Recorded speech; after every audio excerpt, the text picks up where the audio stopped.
5 kali dalam sehari semalam kita mendengar seruan untuk mendirikan solat yang disebut azan.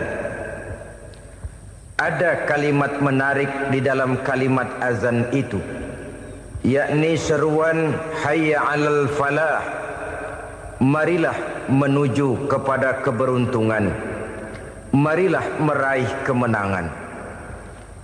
Seruan ini adalah kecenderungan dari setiap manusia, apapun warna kulitnya. Artinya, setiap orang dalam hidup selalu ingin meraih dan mencari kemenangan. Kemenangan akan melahirkan kepuasan batin, dan kepuasan batin memberikan kebahagiaan. Sedangkan kekalahan melahirkan penderitaan batin, dan penderitaan batin menjerumuskan seseorang di dalam berbagai bentuk kerugian.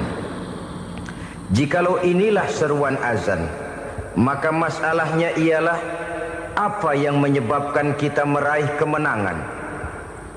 Al-Quranul Karim memberikan tuntunan dan ajaran kepada kita bahwa orang-orang yang memperoleh kemenangan itu tidak lain adalah orang-orang yang bertakwa.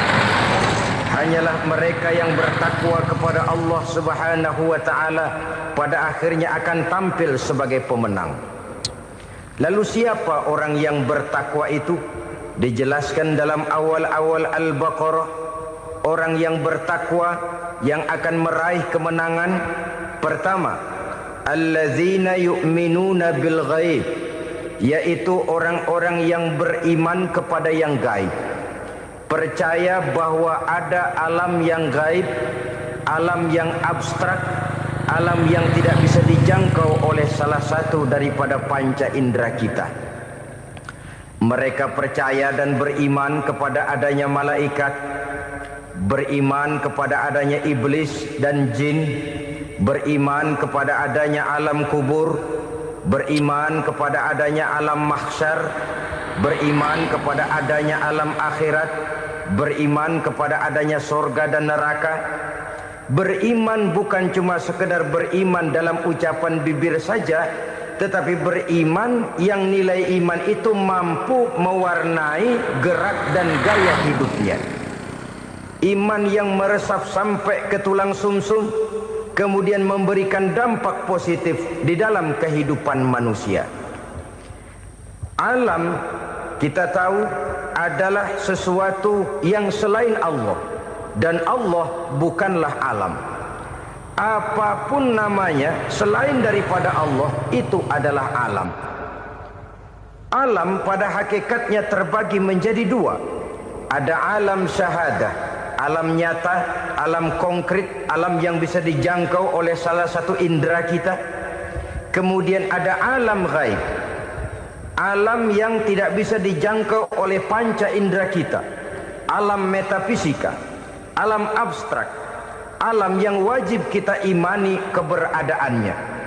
Kita percaya bahwa malaikat itu ada, kita percaya kepada jin, bahwa jin itu ada, kita percaya kepada adanya iblis dan setan.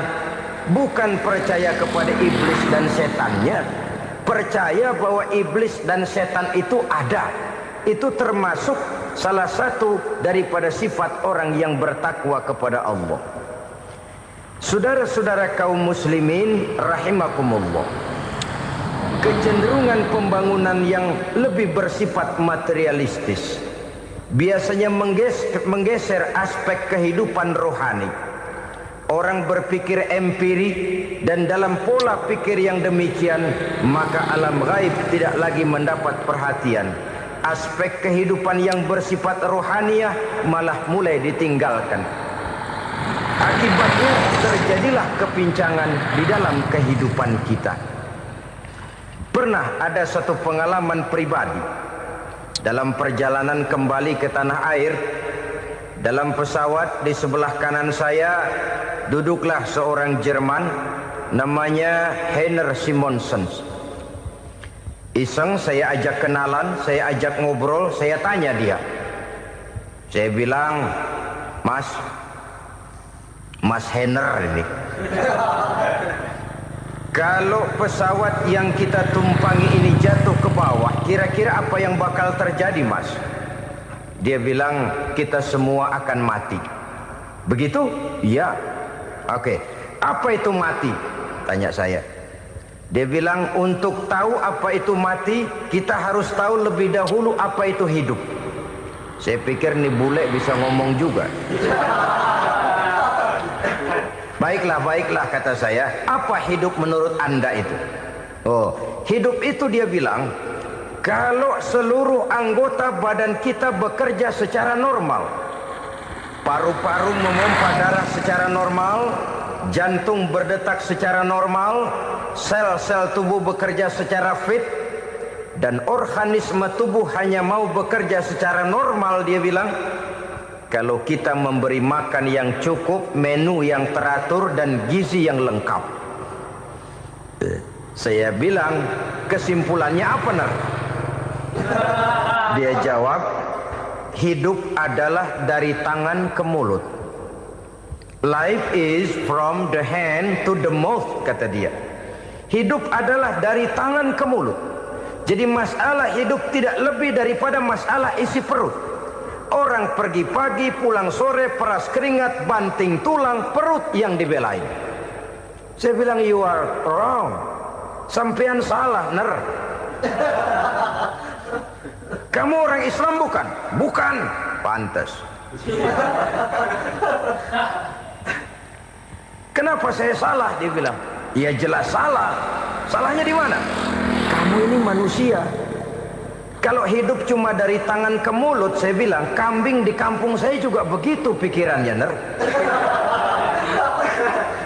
Itu kambing di kampung saya, asal perutnya kenyang, sudah hidup dia. Perkara besok bagaimana, lusa prospeknya macam mana, bulan depan ada apa, kambing nggak pernah mikir. Di kampung saya kambing juga pikirannya begitu. Kamu Kristen ya? Tadinya. Loh kok tadinya, lalu apa sekarang kamu ini? Dia bilang, sekarang saya netral. Saya tidak beragama, tapi saya percaya kepada Tuhan sebagai pencipta alam. Saya ingat benar dia bilang, I haven't any religious, but I believe to God as the creator of the world. Kenapa bisa netral begitu, Ner? Habis saya bingung katanya. Islam bilang Islam baik, Kristen bilang Kristen baik, Hindu Buddha bilang Hindu Buddha baik, semua agama baik. Saya netral sekalian, nggak beragama. Yang penting saya percaya kepada Tuhan. Saya bilang, Ner, kamu ini kayak orang mau beli celana, lalu bingung. Yang satu bilang Levi's bagus, yang satu bilang Blue Jean hebat, yang satu bilang Wool England hebat.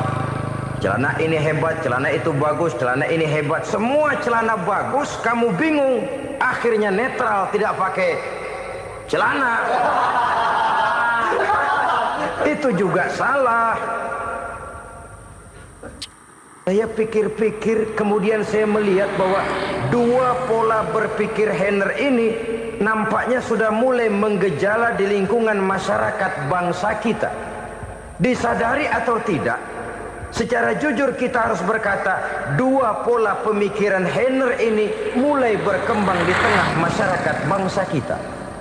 Pertama, pola pikir materialisme. Hidup adalah dari tangan ke mulut. Masalah hidup tidak lebih masalah isi perut. Itu yang perlu dibela, dan disitulah arti kehidupan. Pergi pagi, pulang sore, peras keringat, banting tulang untuk mempertahankan perut. Kalau sudah kemari cara orang berpikir, maka buat apa percaya kepada yang gaib? Untuk apa sholat? Untuk apa puasa? Untuk apa zakat? Untuk apa menghadiri majelis taklim? Tanpa kepercayaan kepada yang gaib, hidup berjalan menurut alur empiris dan materialis.